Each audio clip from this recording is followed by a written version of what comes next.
carbonate complexes in the IR spectrum. We have seen that the carbonate complexes, the CO stretching frequency nu CO is less than that in free carbon monoxide, and we have seen the reason, and we have seen some examples also, and how it varies with the donating capacity of the metal. The better donor is the metal, the more is the electron flow to the antibody orbital of carbon monoxide, and the less is the CO stretching frequency. We will see an example. Molybdenum permanent. It has a new CO at around 2050 inverse centimeter, and that is less than the standard value of carbon monoxide 2143, no doubt. And we have seen that there are 6 carbon monoxide molecules equally strong and they compete for the electron density that is donated by molybdenum, and each one will get the equal share, and all the COs will have the same frequency. And if for example, if it is 3 of the carbon monoxide ligands is substituted by triethylene diethylene triamine, we have seen that it is decreased much, because diethylene triamine is not a pi acceptor, and we have seen that the remaining 3 carbon monoxide molecules will get a greater share of the electron density donated, or d pi electron density we can say, or donated by the metal, so that the bond will become still weaker. In a column, if you consider say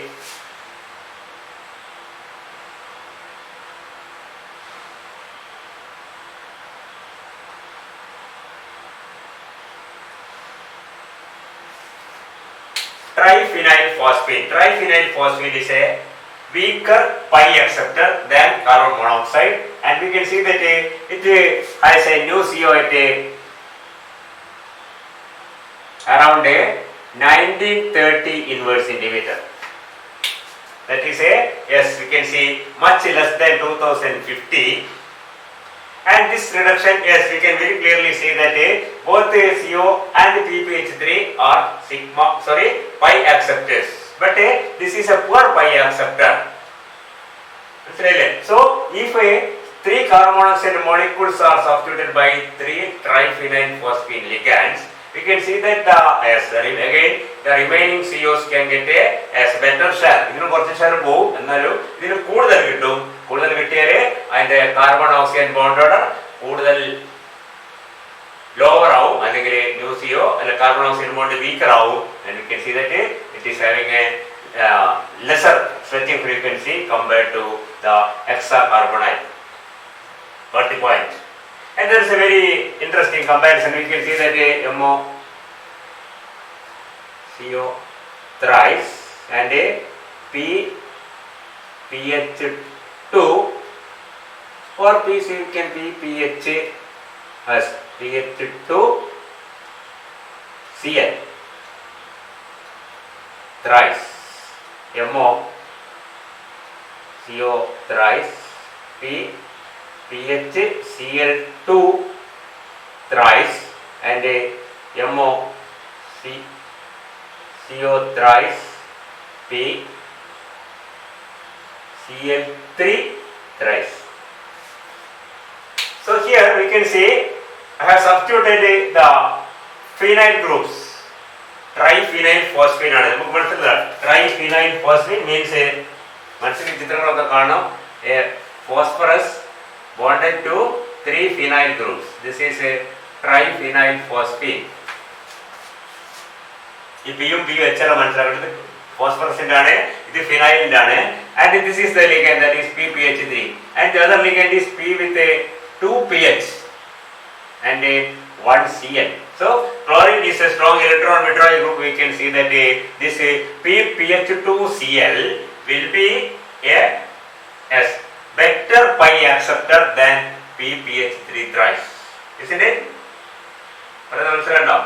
Phosphorus molybdenum 6 carbon monoxide. You can see 1, 2, 3, 4, 5 and 6 in this case. And we have seen that in this case there are only 3 COs and the remaining 3 ligands are, suppose we are considering this is, we can see the facial isomer. You can also consider the meridional isomer, 1, 2, 3 isomer. You can see that PPH3, PPH3 and PPH3. This complex is carbon monoxide because it is a poor pi acceptor compared to carbon monoxide, and we can see that the new CO is greater. That means this CO is actually getting more. This 2143 എത്രത്തോളം താഴെയാണോ ഇതിന്റെ value അത്രത്തോളം കൂടുതൽ. ഇവിടുന്ന് താഴെയാണ്. ഇവിടുന്ന് താഴെയാണ് എന്തുകൊണ്ടാണ് നമുക്കറിയാം, കാർബൺ മോണോക്സൈഡ് ഒക്കെ പൈ അക്സെപ്റ്റേഴ്സ് ആണ്. അതിന്റെ ആന്റിബോഡിങ് ഓർബിറ്റിലേക്ക് ഇലക്ട്രോൺസ് ഡൊണേറ്റ് ചെയ്ത് ഇലക്ട്രോൺ ആക്സെപ്റ്റ് ചെയ്യുന്നതുകൊണ്ട് അതിന്റെ ന്യൂ സിഒ ഇവിടുത്തേക്ക് കുറഞ്ഞ സ്ട്രെച്ചിങ് ഫ്രീക്വൻസി. ഇവിടെ അത് എന്താണ് വീണ്ടും കുറഞ്ഞിരിക്കുന്നതാണ്. You can see that it is still lower. Why? Because now there are only 3 COs. The remaining 3 are triphenyl phosphate ligands which are poor pi acceptors compared to carbon monoxide. അപ്പോൾ carbon monoxide മത്സരിച്ച് നിൽക്കാനുള്ള കഴിവില്ലാത്തതുകൊണ്ട് കുറച്ച് share ഒക്കെ അതിന് കിട്ടും, ബാക്കി ആർക്ക് പോകും, carbon monoxide പോകും. അപ്പോൾ നേരത്തെ 6 കാർബൺ മോണോക്സൈഡ് മത്സരിക്കുമ്പോൾ കിട്ടിയതിനേക്കാൾ കൂടുതൽ 3 കാർബൺ മോണോക്സൈഡ് മത്സരിക്കുമ്പോൾ കിട്ടും സ്വാഭാവികമായിട്ടും, കാരണം ഇവര് പോറാണ്. So this carbon monoxide will be getting more pi electron density into its antibody orbital and its bond will be weaker, and we can see it is less than this one. Now I am considering different examples in which yes അടുത്ത കോംപ്ലക്സിൽ എന്താ ചെയ്യുന്നത്, അടുത്ത കോംപ്ലക്സിൽ ഇതിനെയൊക്കെ മാറ്റിയിട്ട് PH2Cl ഇങ്ങനെ diphenyl chlorophosphate or chlorodiphényl phosphate. This is a dichlorophenyl phosphate. It is trichlorophosphine or phosphorus trichloride. I am slowly increasing the pi acceptor capacity of this E ligand and pi accepting capacity. The triphenyl phosphine is strong. Electron accept electron withdraw. It is a better pi acceptor than triphenyl phosphine itself. And we can see that these 3 ligands will now compete better.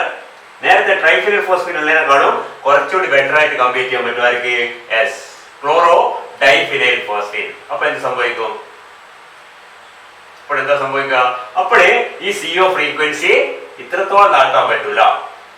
And you can see that it is around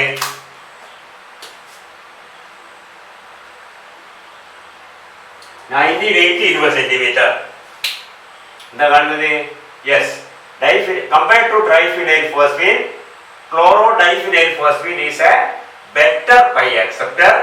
So the CO will get as not as much of pi electron density as this one. അത്രത്തോളം കിട്ടില്ല, കുറച്ച് കുറവായിരിക്കും. കുറച്ച് കുറവാ കിട്ടുന്നതെന്ന് പറഞ്ഞാൽ എന്താ അർത്ഥം, അതിന്റെ ബോണ്ട് ഓർഡർ കുറച്ച് കൂടുതലായിരിക്കും എന്ന് പറഞ്ഞാൽ അതിന്റെ സ്ട്രെങ്ത് കുറച്ച് കൂടുതലായിരിക്കും, അതിന്റെ സ്ട്രെച്ചിങ് ഫ്രീക്വൻസി കുറച്ച് കൂടുതലായിരിക്കും. സ്വാഭാവികമായിട്ട് ഇവിടെ ഇങ്ങോട്ട് വരുമ്പോൾ എന്താ ചെയ്യേണ്ടത്, to around 2010 and it is 2030 inverse centimeter. അത് കൂടി വരുന്ന കാണാം. PCl3 എത്തുമ്പോഴേക്ക് PCl3 കുറച്ചുകൂടി സ്ട്രോങ് ആണ്, അതിന് കുറച്ചുകൂടി യാതായിട്ട് കമ്പീറ്റ് ചെയ്യാൻ പറ്റും. സ്വാഭാവികമായിട്ടും കിട്ടുന്ന ഷെയർ എന്താണ്, ഇതിന്റെ അടുത്തെത്തി ഏകദേശം, മനസ്സിലായില്ലേ, ഇറ്റ് ഈസ് അറൗണ്ട് 2015 അടുത്തെത്തി കഴിഞ്ഞു. And we can see that if PCl3 is substituted with another ligand CO thrice PF3 is a very poor donor and a very good acceptor, and we can see in this case it is 2090 inverse centimeter, that is it is greater than that one.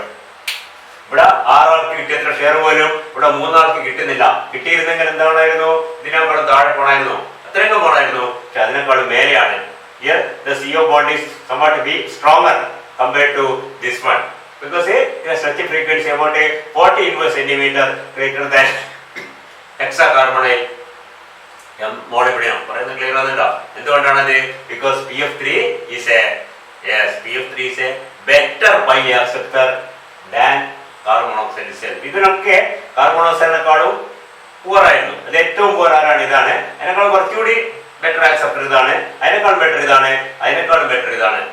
പക്ഷെ ഇതൊക്കെ എന്താണ്, carbon മോണോക്സൈഡിനെക്കാളും പോരാ. Carbon മോണോക്സൈഡിനേക്കാളും പോരാ എന്ന് പറഞ്ഞാൽ carbon മോണോക്സൈഡിന് withdraw ചെയ്യുന്ന അത്ര electron withdraw ചെയ്യാൻ പറ്റുന്നില്ല. അതുകൊണ്ടാണ് ഇതൊക്കെ ഇതിനേക്കാളും താണിരിക്കുന്നത്. പക്ഷെ അത് PF3 എത്തുമ്പോഴേ അത് കാർബൺ മോണോക്സൈഡിനേക്കാളും സ്ട്രോങ് ആയ ഒരു പൈ ആക്സെപ്റ്റർ ആണ്. വെരി പുവർ ഡോണറാണ്. ഇതിനൊക്കെ രണ്ട് എഫക്ട് ഉണ്ട്, ശ്രദ്ധിക്കുക. അതിന്റെ sigma donating capacity and pi acceptor capacity. ഈ സിഗ്മ ഡൊണേഷൻ എത്രത്തോളം കൂടുതലാവുന്നു അതിനനുസരിച്ചും എന്താണ് കാർബൺ മോണോക്സൈഡിന് കിട്ടുന്ന പൈ ഇലക്ട്രോൺ ഡെൻസിറ്റി കൂടുതലായിരിക്കും. ഇതില് ഏറ്റവും പുവർ സിഗ്മ ഡോണർ ഇതായിരിക്കും. അതേ സമയത്ത് ഏറ്റവും നല്ല പൈ ആക്സെപ്റ്റർ ഇതായിരിക്കും. അതാണ് അതിന്റെ എഫക്ട് കാണിക്കുന്നത്. ഇത് ഒരുവിധം സ്ട്രോങ് ആയ പൈ ആക്സെപ്റ്റർ ആണ്. അത്രത്തോളം നല്ല സിഗ്മ ഡോണർ അല്ലേ. ഇതിനേക്കാളും മോശമായ സിഗ്മ ഡോണർ. കാരണം ക്ലോറിൻ വരുമ്പോൾ chlorine is electron withdrawing and it is A poor donor. Fluorine is strong electron withdrawing and it's a very poor donor and it's a very good acceptor. And if the 3 carbon monoxide molecules of hexacarbonyl molybdenum is substituted by PF3, we can see that the new CO increases, whereas with the PCl3 it decreases. മനസ്സിലായില്ലേ? ഇതെല്ലാം ആരുമായിട്ട് മത്സരിക്കുമ്പോൾ carbon monoxide മത്സരിക്കുന്നതാണ്. എന്തിനു വേണ്ടി? മെറ്റലിൽ നിന്ന് പരമാവധി pi electron density withdraw ചെയ്യാൻ through pi bonding into the antibonding orbital, and greater the density that is accumulated in the antibonding orbital, the lower is the carbon oxygen bond order, the lower is the new CO value. ശരി, clear? അതാണ് ശരിക്കും നമുക്ക് ഇത് കൃത്യമായിട്ട് മനസ്സിലാക്കാൻ പറ്റും. എത്രത്തോളം electron density കിട്ടുന്നത്, ആരാണ് ബെറ്റർ ഡോണർ. അത് കഴിഞ്ഞ ദിവസം പറഞ്ഞിട്ടുണ്ട്. ഒരു കാർബൺ മോണോക്സൈഡിനേക്കാളും സ്ട്രോങ് ആയ ഒരു ആക്സെപ്റ്റർ വന്നു കഴിഞ്ഞാൽ കാർബൺ മോണോക്സൈഡിനേക്കാൾ കൂടുതൽ ഇലക്ട്രോൺ ഡെൻസിറ്റി വലിച്ചുകൊണ്ട് പോകാൻ പറ്റും. അപ്പോൾ ബാക്കി വരുന്ന കാർബൺ മോണോക്സൈഡിന് കിട്ടുന്ന ഷെയർ വളരെ കുറവായിരിക്കും. നേരെ മറിച്ച് കാർബൺ മോണോക്സൈഡ് ലിഗാൻഡ് സബ്സ്റ്റിറ്റ്യൂട്ട് ചെയ്തിട്ട് കാർബൺ മോണോക്സൈഡിനേക്കാളും വീക്കായ ഒരു ലിഗാൻഡ് വരികയാണെങ്കിൽ ബാക്കി വരുന്ന കാർബൺ മോണോക്സൈഡിന് പോയതിനല്ല, ബാക്കി വരുന്ന കാർബൺ മോണോക്സൈഡിന് കിട്ടുന്ന ഷെയർ കൂടുതലായിരിക്കും. അതിന്റെ ബോണ്ട് വീക്കർ ആയിരിക്കും. It is clear? ഓക്കെ.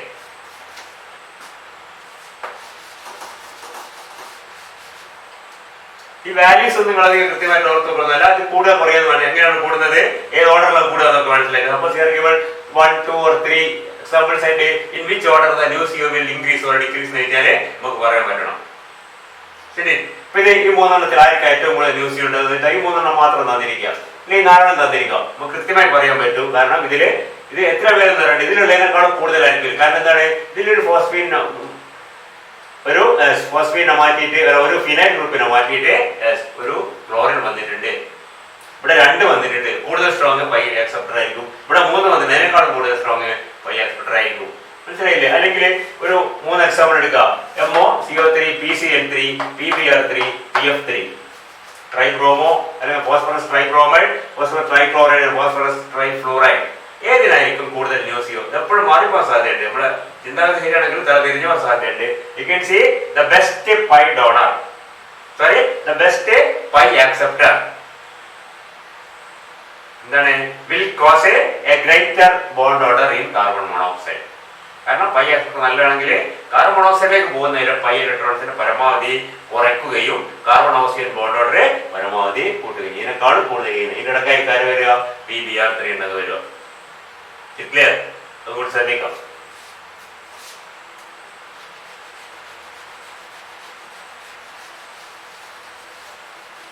ഇനിയിപ്പോ സപ്പോസ് റാസ്കിനെ വാല്യൂ ഒന്നുമില്ല.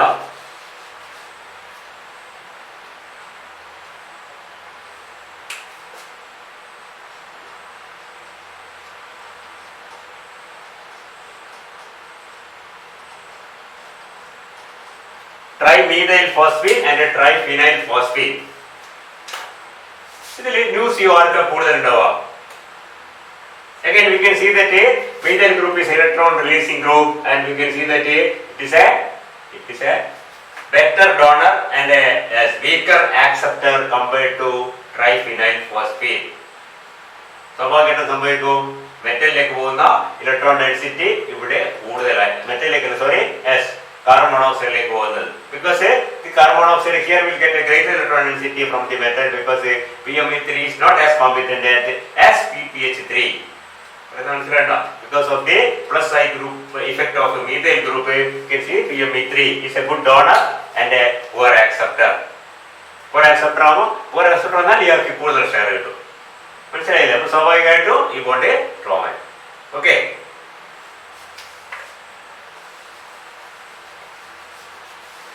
നമ്മൾ നേരത്തെ വേറൊരു കാര്യം പറഞ്ഞു, എന്തായിരുന്നു? Terminal CO, mu2 CO and mu3 CO. If you compare, we get the mu3 CO will have the lowest as mu CO because it gets maximum electrons from the metal. Because it is bonded to 3 metals, all 3 metals can donate electron density to the carbon monoxide so that it will be getting a lot of deep electron density, so that it will have the lowest mu CO in the series as in the case terminal CO, double bridging CO and triple bridging CO. And ആ range ഒക്കെ നമ്മൾ കഴിഞ്ഞ class കണ്ടിട്ടുണ്ട്. Okay, ഇനി അടുത്ത് വരുന്നത് നമ്മുടെ bands, IR ബാൻഡ്സിന്റെ എണ്ണം ആൻഡ് ദ സിമെട്രി. സിമെട്രിയെ പറ്റി കൂടുതൽ പറയാൻ സമയമില്ല. ഒരു മോളിക്യൂളില്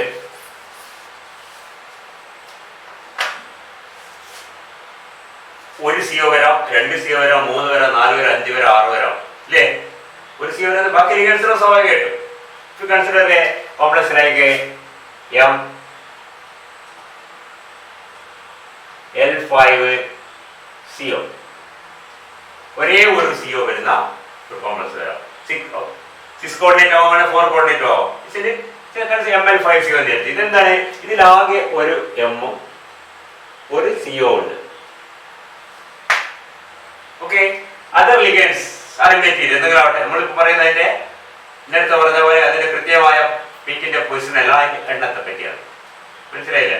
You can see that CO will have its own stretching frequency at around say 2000, say 100 and 143 എന്ന് പറഞ്ഞിട്ട് say ഒരു 2000 2050 അല്ലെങ്കിൽ 1900 ഒക്കെ ആയിട്ടുള്ള ഒരു റേഞ്ചിൽ വരുന്ന ഒരു പീക്ക് അതിന് കാണും.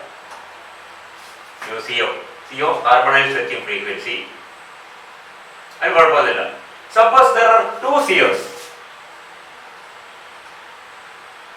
Again, there are 2 COs along with some other ligands, of course. 2 CO മാത്രമുള്ള കോംപ്ലക്സ് ഒന്നുമില്ല, വളരെ റയർ ആണ്. 2 CO വരുമ്പോഴേ ഈ 2 CO-ന് 2 സാധ്യതകളുണ്ട്. ഒന്നെന്താണ്? You can see, suppose it's a 6 coordinate complex ആണ് എടുത്തോ. ML5 suppose ആണ് CO2. And we can draw a structure like this.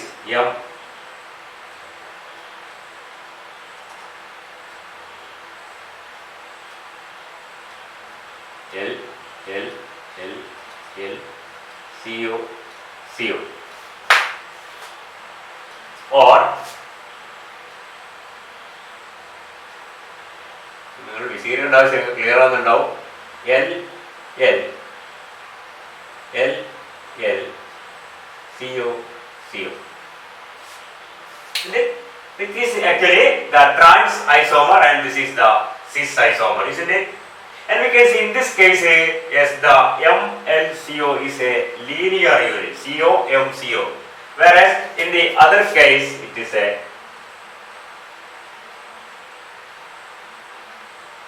bend structure, isn't it? അപ്പോൾ 2 CO വന്നു കഴിഞ്ഞാൽ ആ 2 CO ലീനിയർ ആവാം അല്ലെങ്കിൽ എന്താവാം, ബെൻഡ് ആവാം. ഓക്കെ, നമ്മൾ IR സ്പെക്ട്രോസ്കോപ്പിയിൽ അതിന്റെ സെലക്ഷൻ റൂൾ പഠിച്ചിട്ടുണ്ട്. Only a peak will be observed if the corresponding vibration results in a change in dipole moment. പഠിച്ചോർമ്മയുണ്ടോ? ഇത് നമ്മൾ പണ്ടേ പഠിക്കുന്ന ഡൈപോൾ മൊമെന്റ് ചേഞ്ച് ഉണ്ടാക്കുന്ന വൈബ്രേഷൻ മാത്രമേ IR ആക്റ്റീവ് ആയ ഒരു peak that is only IR active. In IR, light may be absorbed only if the resulting vibration causes a change in the dipole moment, isn't it? And we can see that there are two types of stretches, that is symmetric and asymmetric stretch. And we can see in the case of a linear unit, asymmetric stretch will result in a change in dipole moment, whereas a symmetric stretch will not. Dipole moment if it is linear. At the same time, if it is bent ബെൻഡിലാണെങ്കിൽ symmetric stretch,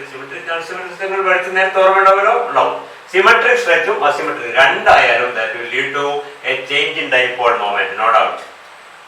മറ്റേ സിമെട്രിക്കില് ഇവിടെ വ്യത്യാസം cancel ആയിപ്പോ net result നമുക്കറിയാം 0 ആയതുകൊണ്ട് ഇവിടെ asymmetric stretch വരുമ്പോൾ മാത്രമേ എന്ത് വരുന്നുള്ളൂ, ഡൈപോൾ മൊമെന്റില് ഒരു വ്യത്യാസം വരുന്നുള്ളൂ. ഇവിടെ ആണെങ്കിലോ both symmetric and unsymmetric stretch will result in a change in dipole moment. You can see that here if it is linear, new CO will have only one band, whereas here you will have two band. രണ്ട് band IR band കാണാം. ഇതിൽ ഒന്നേ കാണുകയുള്ളൂ. മനസ്സിലാണെങ്കിൽ why?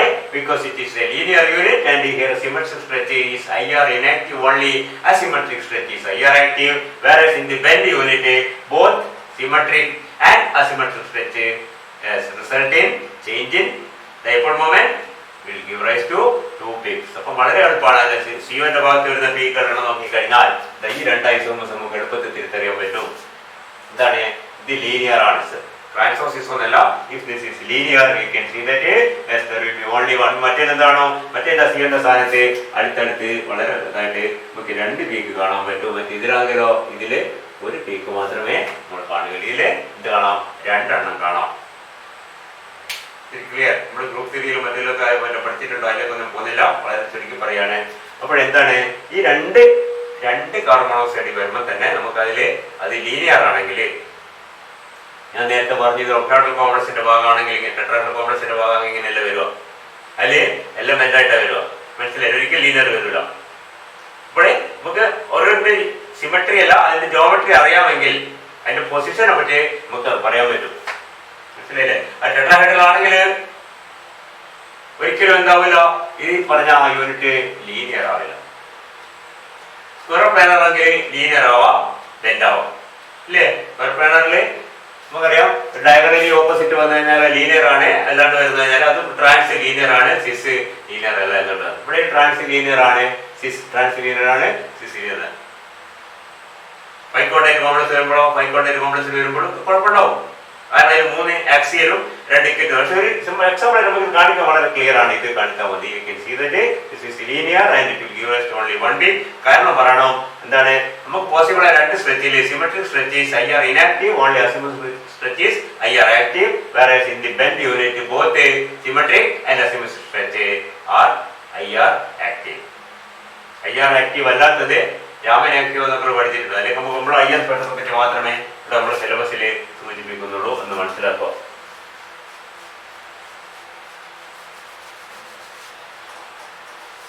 Symmetry കൂടിക്കഴിഞ്ഞാൽ നമുക്കറിയാം ഒരേ ഒരു peak മാത്രമേ കിട്ടുകയുള്ളൂ. നമ്മൾ നേരത്തെ പഠിച്ചിട്ടുണ്ട്. For example MCO6 a perfectly octahedral complex, only one peak will be seen in the in this region. ഒരേ ഒരു CO setting frequency അത് ഒറ്റ പീക്ക് മാത്രമേ കിട്ടുകയുള്ളൂ. അത് MCO4 ആയാലും ടെട്രാഹെഡ്രലാണ്, അതേ സാധനം തന്നെ കിട്ടുകയുള്ളൂ. MCO5 ആയാലോ, MCO5 ആയാലും you can see that yes, two peaks will be, because here there are two different types. You can see that axial and equatorial. അപ്പോൾ അതിന്റെ സിമെട്രി നമുക്ക് പറയാൻ പറ്റും. We can have two peaks. അത് എല്ലാം അതായത് നമ്മുടെ ഹോമോലെപ്റ്റിക് ആയ കോംപ്ലക്സ്. ഹെറ്ററോലെപ്റ്റിക് ആകുമ്പോൾ പറഞ്ഞത് ഒരു സിയോവും ബാക്കി 2 സിയോവും ബാക്കി 4 ലിഗൻസ്, അല്ല 3 സിയോവും ബാക്കി 3 ലിഗൻസ്, 2 സിയോവും ബാക്കി ലിഗൻസ്. നമ്മളിപ്പോ 4 സിയോ വന്നു വിചാരിച്ചോ,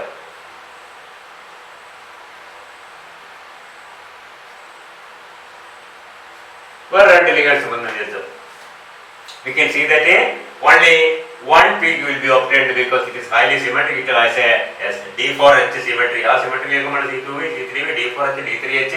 ഇത് D3H നമുക്കറിയാം, ഇത് D4H ആണ്. Yes, we have if you have a complex like this, that is MCO4L2, where L and L are S, or it is a trans MCO4L2, you can see that it will have only one peak. This is നമ്മളോ വ്യത്യാസമാണ്. മനസ്സിലായില്ലേ? ഒരു പൈക്കോട്ടെ ഒരു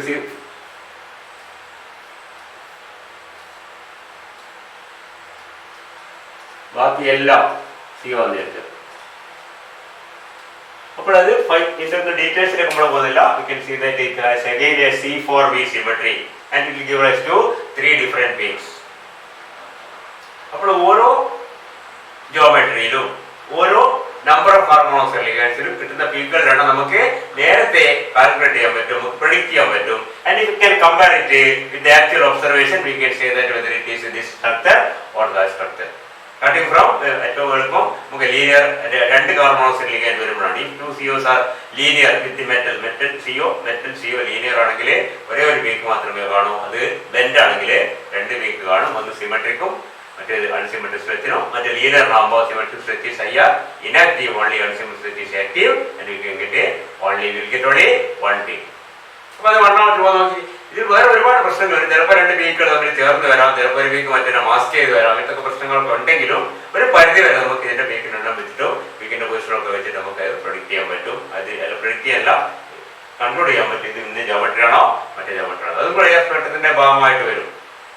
ഏറ്റവും പ്രധാനപ്പെട്ട നേരത്തെ ആദ്യം പറഞ്ഞ അതിന്റെ സ്ഥലങ്ങളാണ്, എവിടെ വരും, ആർക്കാണ് ഏതിനാണ് കൂടുതൽ, ഏതിന് കുറവുണ്ടാവുക, ഏതിലായിരിക്കും ന്യൂസ് CO കൂടുതൽ ഉണ്ടാവുക, ഏതിലായിരിക്കും കുറവുണ്ടാവുക, അതിന്റെ കാരണം എന്താണ്. 2-3 കോംപ്ലക്സ് വന്നു കഴിഞ്ഞാൽ അതിൽ ഏറ്റവും കൂടുതൽ ന്യൂസ് CO ആർക്കായിരിക്കും, ഏറ്റവും കുറവാർക്കായിരിക്കും, എന്താണ് അതിന്റെ റീസൺ, അല്ലെങ്കിൽ അതിന്റെ വേരിയേഷൻ എങ്ങനെയായിരിക്കും, വേരിയേഷൻ വരാനുള്ള കാരണം എന്താണ്. എല്ലാത്തിന്റെയും ബേസിക് റീസൺ ഞാൻ നേരത്തെ പറഞ്ഞാണ്. എത്രത്തോളം ഇലക്ട്രോൺ കാർബൺ മോണോക്സൈഡിന്റെ ആന്റി ബോണ്ടിങ് ബാക്ക് ബോണ്ടിങ്ങിൽ കൂടി പോകാൻ സാധ്യതയുണ്ടോ അതിനനുസരിച്ച് CO ബോണ്ട് വീക്കായി വരികയും ന്യൂ CO കുറഞ്ഞു വരികയും. അതുകൊണ്ടാണ് ട്രിപ്പിൾ ബോണ്ടിങ് COയില് വളരെ 2143 1743 വരെ എത്തിയിരിക്കുന്നത്. It is very very low because of very large electron density, deep electron density that is going into the pi star orbital of carbon monoxide. ഇതുകൊണ്ട് ഇതിന്റെ നമ്പറൊക്കെ പറഞ്ഞത്, അതായത് ഓരോന്നിന്റെ എക്സ്പ്ലനേഷൻ എന്ന് പറയുന്ന സമയം കളയേണ്ട അതിന്റെ ആവശ്യത്തിൽ വരുന്നത്. ഓരോന്നിന്റെ സിമെട്രി ഇപ്പോൾ 5 കോർഡിനേറ്റ് കോംപ്ലക്സിൽ 4 CO വന്നാൽ, 6 കോർഡിനേറ്റ് കോംപ്ലക്സിൽ 3 CO വന്നാൽ, 4 CO വന്നാൽ, 5 CO വന്നാൽ, 6 CO വന്നാൽ യാതൊരു കുഴപ്പമില്ല. ഇങ്ങനത്തെ സ്ട്രക്ചറിനൊക്കെ ഞാൻ പറഞ്ഞിട്ടുണ്ടാവും. ടെട്രാഹൈഡ്രലായാലും ട്രൈഹൈഡ്രലായാലും സിമെട്രി കൊണ്ട് ഒറ്റ ഒരു പീക്ക് മാത്രമേ കാണുകയുള്ളൂ, ബാക്കിയെല്ലാം അതിൽ തന്നെ ഓവർലാപ്പ് ചെയ്ത് പോകും. ഒന്നേട്ടോ നമ്മൾ can predict it from the group theory. Okay, പക്ഷെങ്കിൽ മറ്റ് ലിഗൻസും കൂടി വരുമ്പോൾ സ്വാഭാവികമായിട്ട് ഞാൻ പറഞ്ഞ ഒരു ലിഗൻ MCO5L എന്ന് പറഞ്ഞു കഴിഞ്ഞാൽ ഈ OH സിമെട്രിയിൽ നിന്നത് C4B സിമെട്രിയിലേക്ക് മാറിക്കഴിയും. അതിനനുസരിച്ച് അതിന്റെ പീക്കിൽ നമുക്ക് പ്രെഡിക്റ്റ് ചെയ്യാൻ പറ്റും. പ്രെഡിക്റ്റ് ചെയ്ത് കഴിഞ്ഞാൽ അത് നമുക്ക് ആക്ച്വൽ എക്സ്പീരിയൻസ് ആയിട്ട് ആക്ച്വൽ സ്പെക്ട്രോയിട്ട് കമ്പയർ ചെയ്ത് കഴിഞ്ഞാൽ we can say that it is this or that. മനസ്സിലായില്ലേ? That is how IR spectrum is used for the structural study of a metal carbon ions. Okay, I think it is enough.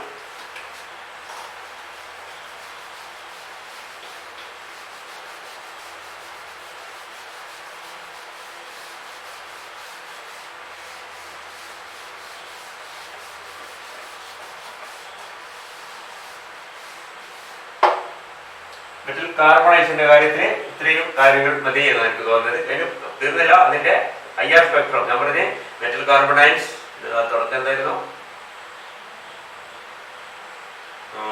Syllabus പറഞ്ഞ ഒന്നാമത്തെ point IR spectrum as a tool for study of metal carbonyls. അതിന് അടുത്ത് വരുന്നത് നമ്മൾ കഴിഞ്ഞ വർഷം നോട്ടിന് കിട്ടുമെന്നല്ല ഭാഗത്തിന് preparation and reactions of a metal carbonyls. Metal കാർബണൈസിന്റെ പ്രിപ്പറേഷനും അതിന്റെ പ്രിപ്പറേഷനൊക്കെ നമ്മൾ എന്തായാലും കഴിഞ്ഞ പ്രാവശ്യം പറഞ്ഞിട്ടുണ്ട്. വീണ്ടും റിപ്പീറ്റ് ചെയ്യണമെന്ന് എനിക്ക് തോന്നുന്നില്ല. പല മെത്തേഡ്സിന്റെ ഏറ്റവും സിമ്പിളായ മെത്തേഡ് ഞാൻ നോട്ട് തന്നിട്ടുണ്ടെന്ന് എനിക്ക് തോന്നുന്നത്.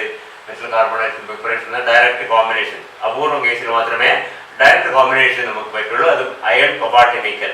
ഏറ്റവും സിമ്പിളായിട്ട് പ്രിപ്പയർ ചെയ്യാൻ പറ്റുന്നത് നിക്കലാണ്. Nickel react with carbon monoxide നമുക്കറിയാം. ഏറ്റവും low room temperature and atmospheric pressure 40 to 50 degrees Celsius മതി room temperature.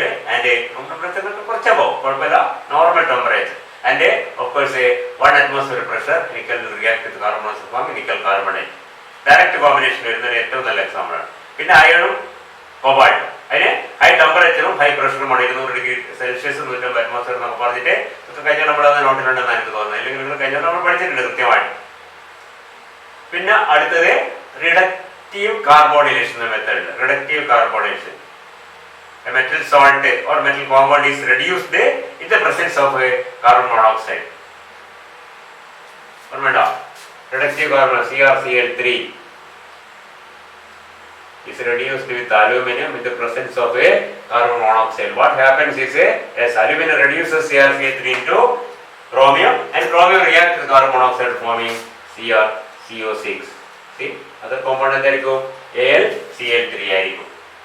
Different reducing agents may be used and even carbon monoxide itself can act as a reducing agent. Remember, the carbon monoxide is good reducing agent. You can see that in some cases carbon monoxide will reduce the metal compound